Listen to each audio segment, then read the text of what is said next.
welcome to Mark's Ketovore Recipes. Every Tuesday I want to release a video of a recipe that falls into the Ketovore eating plan. Today I'm making a fajita soup, and it's basically exactly what I want in a recipe. It's put everything in a pot and wait a bit.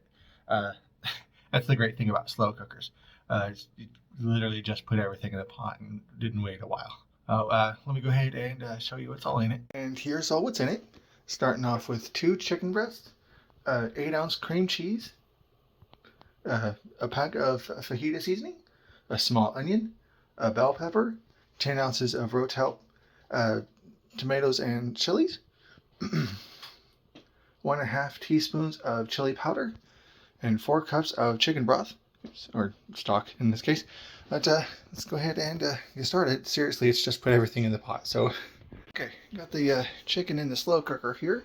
Now I'll add in the cream cheese, the onions, the pepper, kind of a small bell pepper, but there you go, pepper, tomatoes,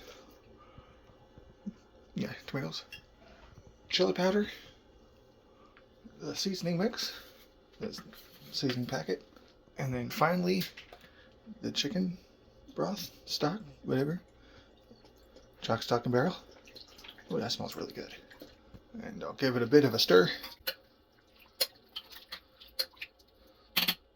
It's interesting that I just noticed just had an interesting thought that it's interesting that we put the cream cheese in before cooking. But anyway, I'm pretty sure most of the slow cooker recipes that have cream cheese in it, that's the cream cheese at the end. But anyway, we'll set that to low, put the lid on, and just kind of let it do its thing, and let it set for 8 hours. Okay, I'm pretty sure it's been close to 8 hours. I forgot to set my timer at first. So now I'm going to take the chicken out of the soup.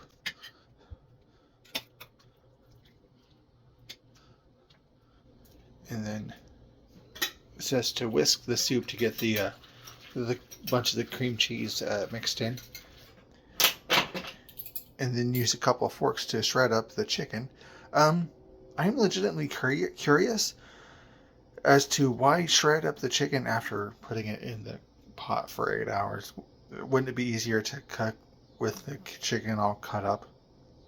Oh well, if I try making this again, I'll see if it works better with the chicken just cut up. But let me go ahead and shred up the chicken. This time the chicken came apart a hell of a lot easier than the previous times I've tried making recipes that said to shred the chicken. So I'll put the chicken back into the soup here. I'll get that mixed up.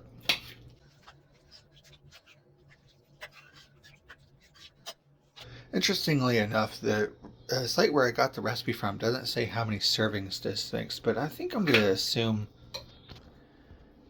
6 servings looks about right. So yeah, let me let it cool off for a little bit. Sorry for the mess. And then I'll do a taste test. Now it's time for the taste test. Feeling pretty confident. It does smell pretty good here. Let's see. It's kind of amazing how easily the chicken shredded up. There's been recipes I made before where you shred up the chicken, where you pull it apart and like, here's half of the chicken, and here's the other half of the chicken. You're like, come on, come apart. But this damn thing these damn chickens were coming apart like with the sideways glance there. Let's see.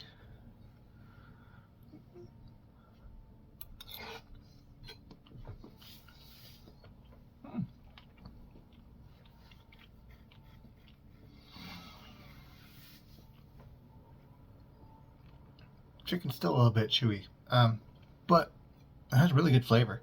I didn't know how much flavor it would be in there because it's just a bell pepper and an onion. Well, I guess there's the seasonings, but the seasoning packet.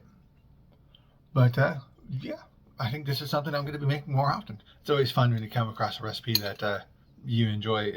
Oh, that's kind of strange to say, but then again, you don't get to 340 pounds, right, by not liking food. It's a good recipe. It's not a taco soup. It is a different flavor from anything that would be a taco flavored. Definitely Mexican flavored. But anyway, or Hispanic. Don't want to be racist. But anyway, thanks for watching. Like, share, and subscribe, and all that good stuff. And every Tuesday, I want to release a video of a recipe that falls in the keto eating plan. Ketovore eating plan. Link to where I found this recipe in the description. And have a nice day.